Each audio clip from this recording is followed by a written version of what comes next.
사토시 나카모토의 비트코인 백서는 2008년에 출시가 되었습니다.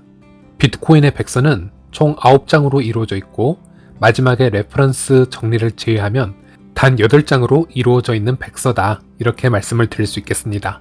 이 백서를 보시면 서론, 거래, 타임스탬프, 작업증명, 네트워크, 인센티브 등으로 이 시스템을 설명해 주는 것을 확인할 수 있었습니다. 백서를 보면 생소한 용어들이 상당히 많이 나오고 있지만 걱정 안 하셔도 됩니다.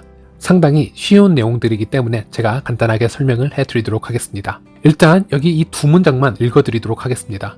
인터넷상의 거의 모든 상거래는 전자지불을 처리할 수 있는 제3자 금융기관에 의존하여 독점적으로 처리가 되었습니다. 이젠 비트코인이라는 P2P 네트워크로 이중지불의 문제에 대한 솔루션을 제안합니다. 백서의 첫 장의 핵심 내용은 바로 이 두 줄입니다. 자, 그러면은 다른 궁금증이 생길 수가 있는데요. 이중지불의 문제란 과연 무엇을 뜻하며 이 비트코인 네트워크로 어떻게 이 문제를 해결을 하겠다라는 얘기인지 말이죠.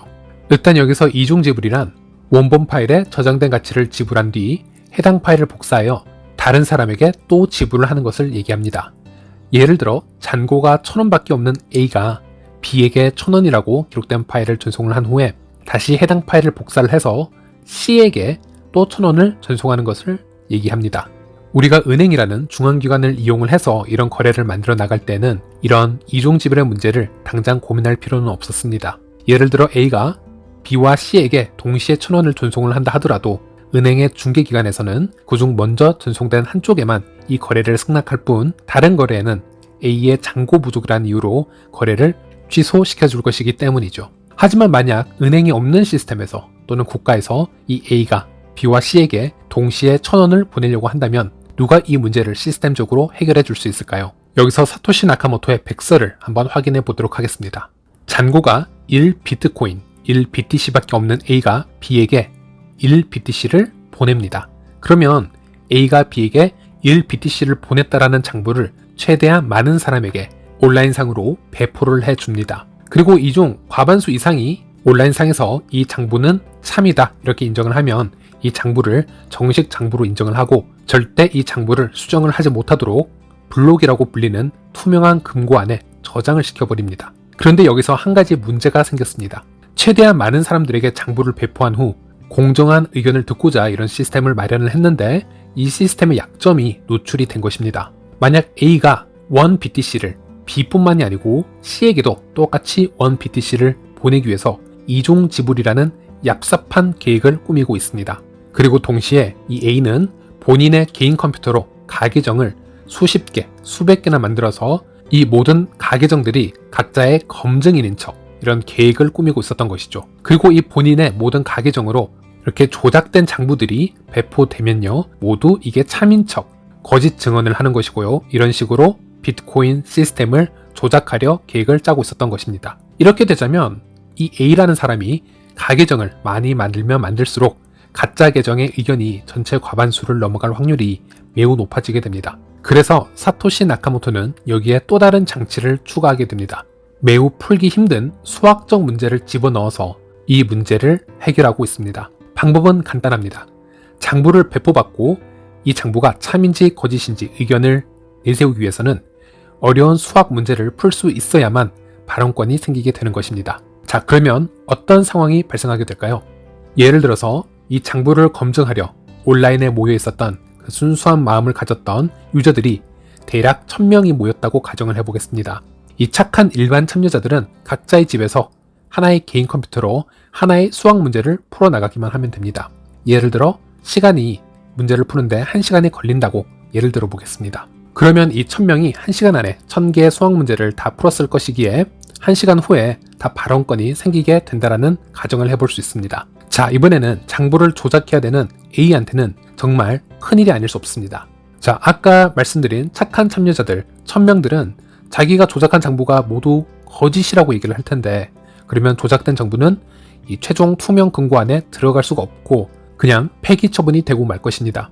A 입장에서는 이 상황을 이겨낼 수 있는 방법은 단 한 가지밖에 없습니다. 바로 본인 컴퓨터로 1001개 이상의 가계정을 만들어내어서 수학 문제를 1001개 이상을 풀어내어서 이 조작된 장부가 참이라고 거짓 증명을 하면 전체 과반수가 넘는 주장이 될 수 있기 때문에 장부 조작에 성공할 수 있게 되는 겁니다. 그런데 A는 본인의 개인 컴퓨터로 수학 문제 1001개 이상을 1시간 안에 모두 풀어낼 수 없다는 것을 곧 깨닫고 맙니다. 본인이 아무리 좋은 컴퓨터를 가지고 있다 하더라도 본인이 이용할 수 있는 컴퓨팅 파워가 선한 의지를 가진 참여자들의 개인 컴퓨터 1000대의 능력을 이겨낼 수 없음을 깨닫게 된 것이죠. 조작은 거의 불가능하겠구나라는 생각을 하게 됩니다. 물론 이론적으로는 가능하다고 생각을 할 수 있습니다. 하지만 현실적이지 못한 이론이라는 것이죠.